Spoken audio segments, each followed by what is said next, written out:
The French Revolution in the 1700s. France's culture was widely admired and imitated by the rest of the world due to its prosperous trade and for being the center of the Enlightenment. France was considered the most cultural and intellectual country of Europe.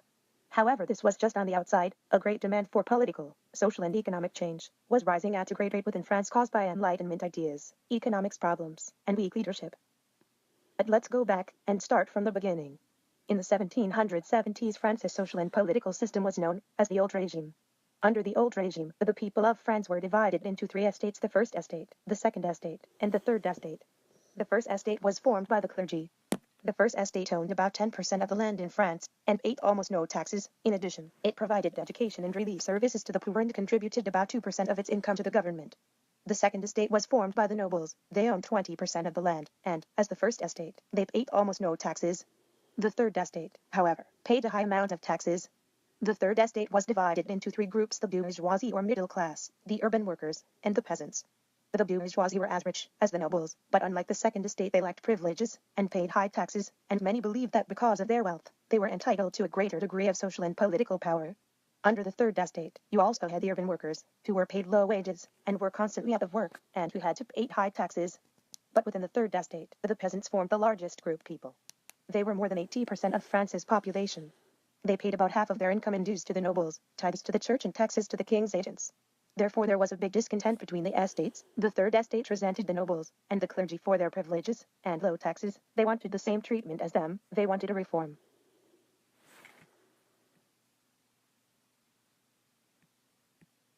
But this thirst for change wasn't just inspired by the high taxes. They were inspired by Enlightenment ideas, which the First and Second Estates resented so much because it threatened their power.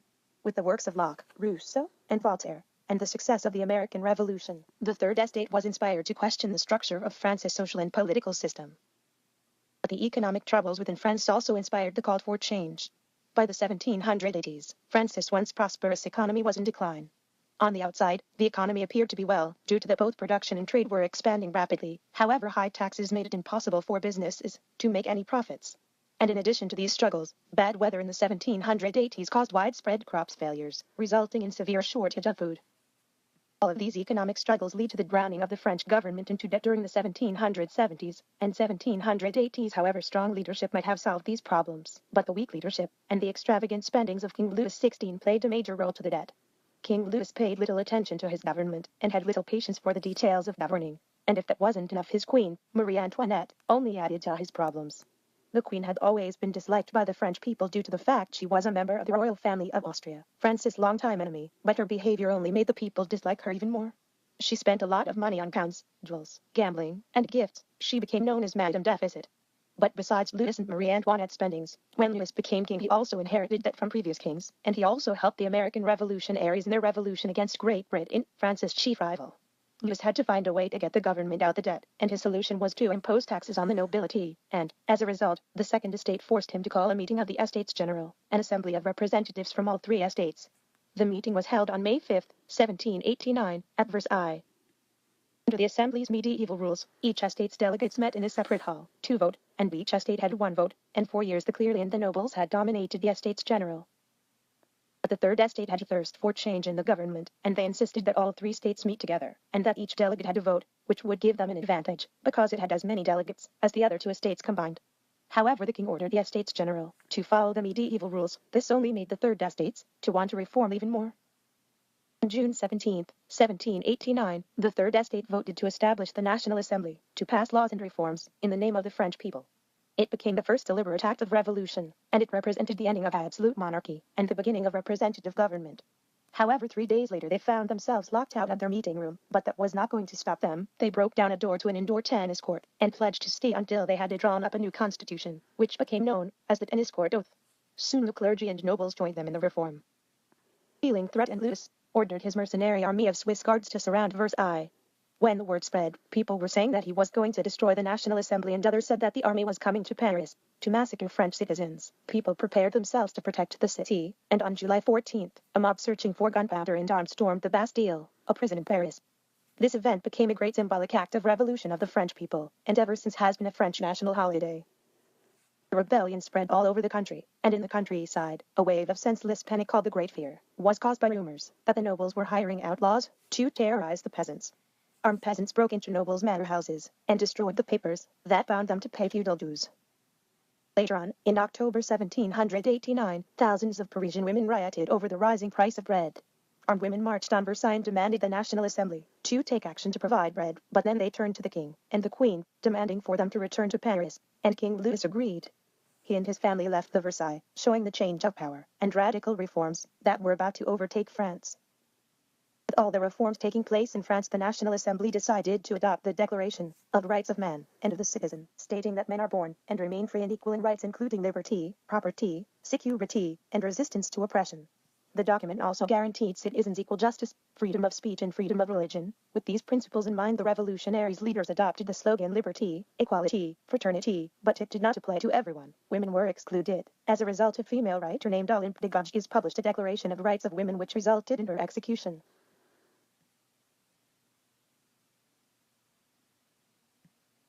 In addition to governmental reforms, the National Assembly also made reforms in the church. They took over their land and declared that church officials and priests were to be elected and paid as states officials.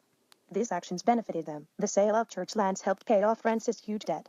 But they also alarmed millions of peasants which were offended by the incorporation of the church and the state. It contradicted their belief that the Pope should rule over a church independent of the state, and, as a result, many peasants opposed the Assembly's reforms. However, this did not stop the reforms. In September 1791, the National Assembly completed the new constitution, creating a limit constitutional monarchy, to which King Louis had no other choice but to agree to it, even though it basically left him with no authority. The constitution also created the Legislative Assembly, which had the power to create laws and to approve or reject declarations of war. But despite all the reforms made to government, many of the previous problems such as food shortages and government debt still existed, and the decisions of how to solve them divided the Legislative Assembly into three groups: the radicals, who opposed the idea of a monarchy and wanted sweeping changes in the way the government was run; the moderates, who wanted some changes in government, but not as many as the radicals; and the conservatives, who upheld the idea of a limited monarchy and wanted few changes in government. Reforms in France alarmed many monarchs and nobles of other countries. They feared that similar revolts might break out in their country, and, as a result, some countries took action. For example, Austria and Prussia. They demanded Louis to be restored as an absolute monarch, and the Legislative Assembly responded by declaring war in April 1792. Both of these countries wanted to restore an absolute monarchy, and, as a result, a Prussian commander threatened to destroy Paris if the revolutionaries harmed any member of the royal family, which only angered the Parisians, and on August 10, about 20,000 men and women invaded Tuileries, the palace, where the royal family was staying, and they imprisoned the royal family. When rumors spread out that supporters of the king held in prisons in Paris planned to take control of the city, citizens took the land into their own hands, resulting in the September massacres, where hundreds of prisoners were murdered.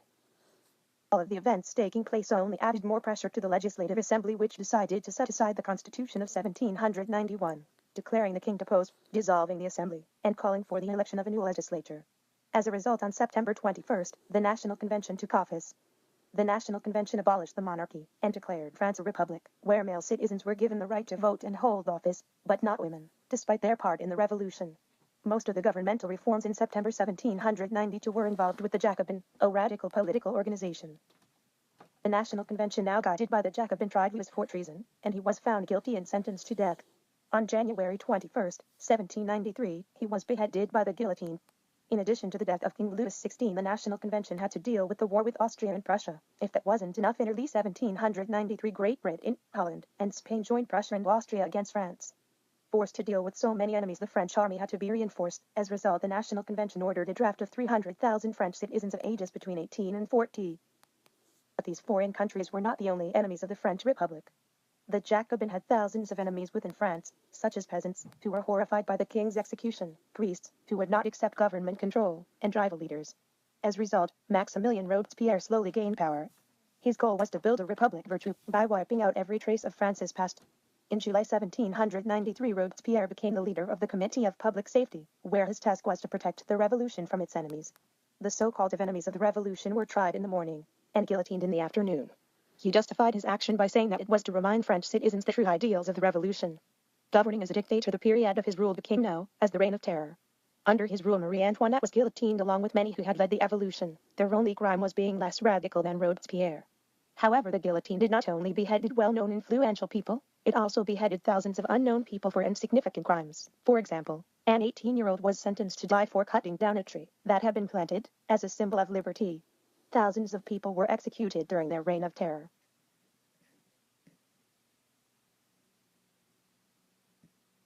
Afraid to be guillotined, members of the National Convention turned against Robespierre.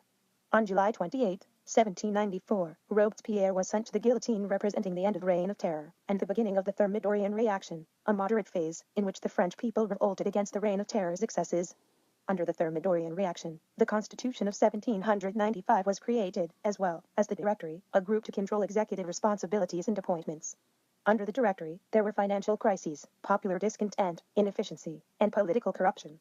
The political corruption led to the rise of rivals against the Directory. As a result, they relied almost entirely on the military to maintain their authority, and had given the generals much of their power. And on November 9, 1799, as the discontent with their leadership reached its maximum point, Napoleon Bonaparte, a young general well known for his victories, staged the coup d'état, abolishing the Directory, and appointing himself France's first consul. The event marked the end of the French Revolution.